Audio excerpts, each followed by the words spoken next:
चांद पर निकला नया सवेरा और उसी के साथ जाग गया चंद्रयान। अब शुरू होगा चंद्रयान 3 का मिशन 2.0। इसरो ने एक बार फिर साबित किया कि क्यों उसे दुनिया की सबसे एडवांस स्पेस एजेंसी कहा जाता है। और अब आगे इसरो क्या करेगा, ये जानकर आप हैरान रह जाएंगे।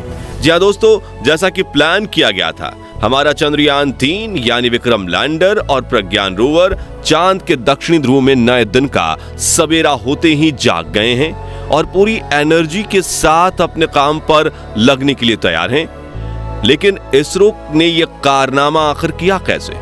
विक्रम और प्रज्ञान को दोबारा नींद से क्यों जगाया गया और अब आगे ये कौन कौन से कारनामे करने वाले हैं, यही सब हम आज आपको बताएंगे। इसलिए वीडियो को अंत तक जरूर देखिएगा। साथ ही अगर आप चैनल पर नए हैं तो सब्सक्राइब करना बिल्कुल भी ना भूलें। दोस्तों, चंद्रयान 3 के लॉन्च होने से पहले इसरो ने इस मिशन का जो प्लान दुनिया को बताया था, उसके अनुसार यह मिशन 4 सितंबर के दिन पूरा होकर खत्म हो जाना चाहिए था। लेकिन आज चंद्रयान को चंद्रमा के दक्षिणी ध्रुव पर लैंड किए 1 महीने का समय बीत चुका है और हैरानी की बात यह है कि हमारा यह मिशन अभी भी जारी है।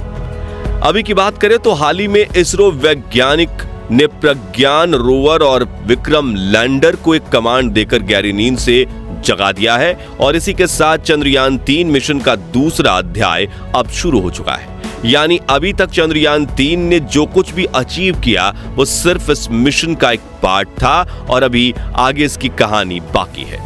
लेकिन सवाल ये उठता है कि ये सब आखिर हुआ कैसे? अगर चंद्रयान 3 मिशन 4 सितंबर को खत्म होने वाला था तो इसे इतना आगे तक क्यों बढ़ाया गया? चलिए इसके बारे में आपको थोड़े डिटेल्स में समझाते हैं। बात दरअसल ये है कि जब यह मिशन प्लान किया जा रहा था तब इसरो वैज्ञानिकों के लिए सबसे बड़ा टारगेट था चांद के दक्षिणी ध्रुव पर लैंड करना, क्योंकि एक तो इसरो चांद पर सॉफ्ट लैंडिंग करने वाली स्पेस की सबसे बड़ी एजेंसी होने वाली थी और दूसरा कि अभी तक दुनिया का कोई भी देश चांद के इस हिस्से में सफल लैंडिंग नहीं कर पाया था। इसके अलावा 4 साल पहले चंद्रयान 2 मिशन के दौरान इसरो ऐसा करने में फेल हो गया था, जिसकी वजह से चंद्रयान 3 मिशन में सफल लैंडिंग करना न सिर्फ एक बड़ा चैलेंज बन गया था बल्कि इसमें भारत की साख भी दांव पर लगी हुई थी, क्योंकि अगर इस बार भी इसरो चांद पर नहीं उतर पाता तो स्पेस एक्सप्लोरेशन के फील्ड में भारत का काफी नाम खराब होता और पाकिस्तान व चीन जैसे देशों को हमारा मजाक बनाने का मौका मिलता। यानी कुल मिलाकर इस मिशन में चांद पर सिर्फ सॉफ्ट लैंडिंग करना ही भारत के लिए बहुत बड़ी अचीवमेंट होती। इसलिए इसरो का पूरा ध्यान बस इस सॉफ्ट लैंडिंग पर था। फिर चाहे लैंड होने के बाद मिशन कितने भी दिन चले, ये उनके लिए कोई ज्यादा बड़ी चिंता की बात नहीं थी। इसी वजह से हमारे वैज्ञानिकों ने सोचा कि चांद पर लैंड करने के बाद वो मिशन की अवधि 14 दिन या 1 लूनर डे रख देते हैं, क्योंकि इतना समय भी रिसर्च के लिए काफी होगा। साथ ही उन्हें उम्मीद थी कि प्रज्ञान और विक्रम चांद पर जाने के बाद कम से कम 14 दिन तो सरवाइव कर ही लेंगे। यही सब सोचकर इस मिशन में लैंड होने के बाद की अवधि 14 दिन रखी गई, जो सही मायनों में 4 सितंबर को पूरी हो गई थी। लेकिन कहानी में नया ट्विस्ट तब आया जब 14 दिन पूरे होने के बाद भी इसरो ने इस मिशन को पूर्ण घोषित नहीं किया और विक्रम और प्रज्ञान को स्लिप मोड में डालकर मिशन 1 लूनर डे के लिए आगे बढ़ा दिया गया।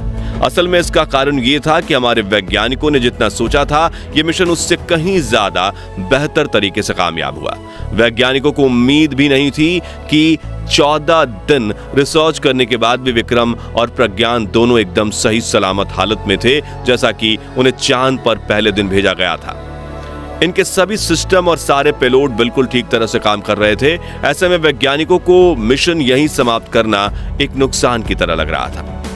दरअसल चंद्रयान 3 मिशन सिर्फ इसरो या भारत ही नहीं बल्कि पूरी साइंस कम्युनिटी के लिए एक बहुत ही बड़ी अचीवमेंट साबित हुआ है। हाँ, चांद पर इसने जो लैंड किया वो सिर्फ इसरो और भारत की अचीवमेंट मानी जा सकती है, लेकिन उसके बाद उसने वहां की दुनिया में जो खोज की वो पूरी मानव जाति के लिए एक बड़ी उपलब्धि है।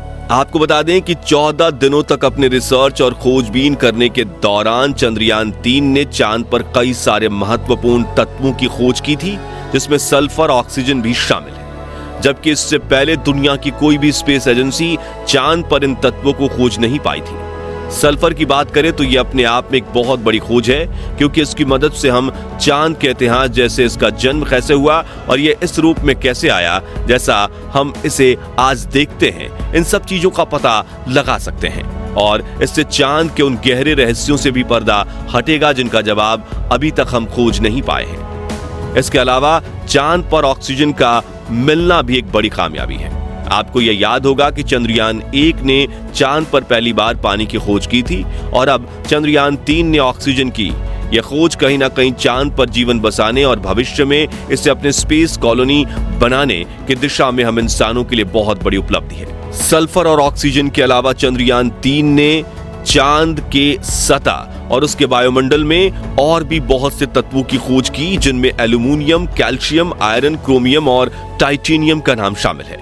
इन सारी अचीवमेंट्स ने वैज्ञानिकों को इस बात के लिए प्रोत्साहित किया कि वो इस मिशन को और आगे बढ़ाएं, क्योंकि चांद की इस दुनिया में और भी कई ऐसे खोज और खजाने और रहस्य छुपे हुए हैं जिनसे हम पूरी तरह अनजान हैं। यही सोचकर वैज्ञानिकों ने चांद के दक्षिणी ध्रुव में रात होने पर मिशन को खत्म करने के बजाय विक्रम लैंडर और प्रज्ञान को स्लिप मोड में डाल दिया। आपको बता दें कि विक्रम लैंडर को 4 सितंबर के दिन स्लिप मोड में डाला गया, तो वहीं प्रज्ञान को इससे 2 दिन पहले यानी 2 सितंबर को गहरी नींद में सुलाया गया था। इसका कारण यह था कि वैज्ञानिकों ने प्रज्ञान को मिशन का जो असाइनमेंट सौंपा था वो उसने 2 दिन पहले ही निपटा दिया था।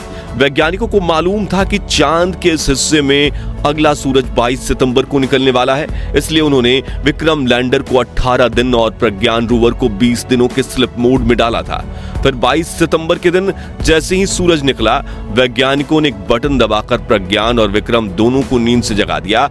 अब आप में से काफी लोग ये सोच रहे होंगे कि अगर प्रज्ञान और विक्रम दोनों स्लिप मोड में थे तो इसरो वैज्ञानिकों ने उन्हें कमांड कैसे दी। असल में दोस्तों, वैज्ञानिकों ने इन्हें स्लिप मोड में डालते समय जानबूझकर इनके रिसीवर को ऑन रहने दिया था। उन्हें पता था कि स्लिप मोड से बाहर निकलने के लिए ये इन्हें कमांड देने की जरूरत पड़ेगी और यही सोचकर इनके रिसीवर ऑन रखे गए।